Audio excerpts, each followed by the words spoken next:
Do you know many Indians don't get enough protein daily and that affects energy, immunity, and muscle health? Today is a World Protein Day. It reminds us that protein is essential for our body. Now, let's get stuck into something truly fascinating.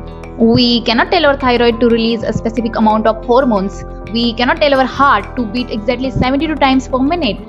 These organs work automatically. But skeletal muscles are different. We can concisely contract them, train them, and strengthen them. And that is why skeletal muscle is the only large metabolic organ that is directly under our voluntary control, and its health depends strongly on our lifestyle and nutrition, especially protein intake. Skeletal muscle is made mainly of proteins such as actin and myosin. These proteins constantly break down and rebuild in a process called muscle protein turnover.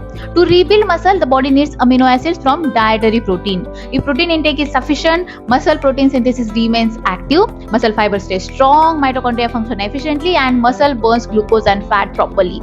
But if protein intake is low, muscle protein synthesis declines. Muscle fibers gradually shrink, strength decreases, and fat begins to accumulate inside the muscle.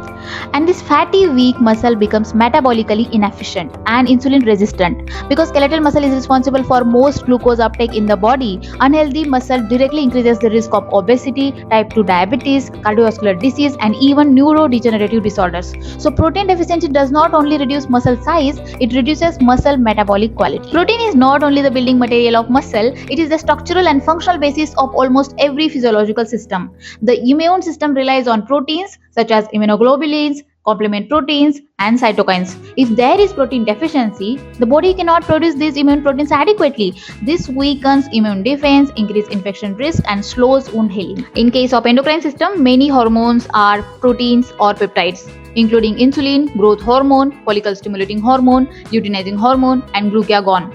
If protein intake is inadequate, synthesis and signaling of these hormones can be impaired. Digestive enzymes such as amylase, pepsin, trypsin, and lipase are also proteins. If there is protein deficiency, enzyme production decreases. This reduces digestive efficiency, leading to poor nutrient breakdown, malabsorption, bloating, and gastrointestinal dysfunction. Skin strength and elasticity depend on structural proteins like collagen and elastin. Because skeletal muscle controls a major part of glucose and fat metabolism, its quality determines whole body metabolic health. When protein intake is adequate and muscles are regularly used through resistance activity, muscle remains lean, strong, and insulin sensitive. This supports healthy metabolism and lowers disease risk. But when protein intake is low and muscles are underused, muscle becomes weak and fatty. This reduces metabolic efficiency and increases the risk of obesity, diabetes, cardiovascular disease, and related disorders. And that's all about protein for today.